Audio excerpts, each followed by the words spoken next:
There's massive panic in the markets. People are losing their mind. And I'm going to share with you a massive warning. Now, of course, the things I'm sharing with you are just my opinion. Do your own research. I'm only going to ever tell you what I'm doing. I do things from facts, figures, numbers, logic, not emotion, not hopium, not price predictions, not hype, but the reality of studying history, cycles, patterns. This is nothing new under the sun. But yesterday, 60 Minutes, and if you watch my channel, 3T Warrior Academy on YouTube, you're going to see that 60 Minutes has been doing all these little things every other week. Right after the 10/10/2025 collapse of crypto, 19 billion got liquidated. 48 hours later, they had a 60 Minutes on the 1929 crash, which I've been warning you guys about. And then on the back end of that video, they had Larry Fink talking about, well, if you're worried about your country's debasement of their currency, maybe you should look at Bitcoin, that he made a mistake.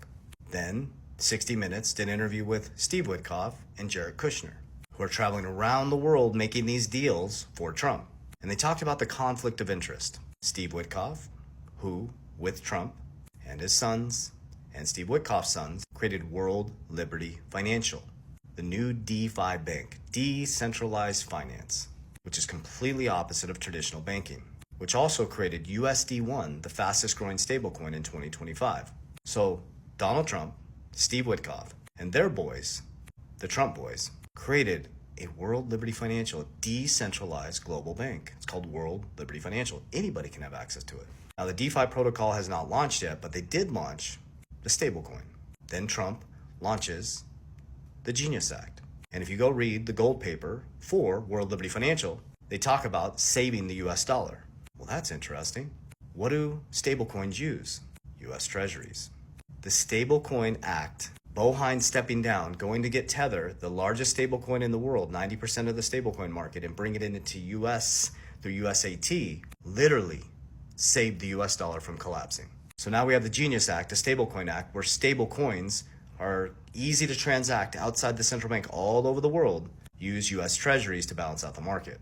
That's why the Russian parliament came on board and said that Trump is going to suck all the debt up into stablecoins and use cryptocurrency to reset the debt. So then, yesterday, 60 Minutes does a piece around World Liberty Financial and talking about the conflict of interest and how Trump pardoned CZ from Binance, who made a large investment in World Liberty Financial and who's been traveling around the world because countries are trying to figure out how to keep up with Trump, the Bitcoin Strategic Reserve, and becoming the crypto capital of the world. So as you're in massive fear, as you're panic selling and you're running from the markets, I'm buying the dip.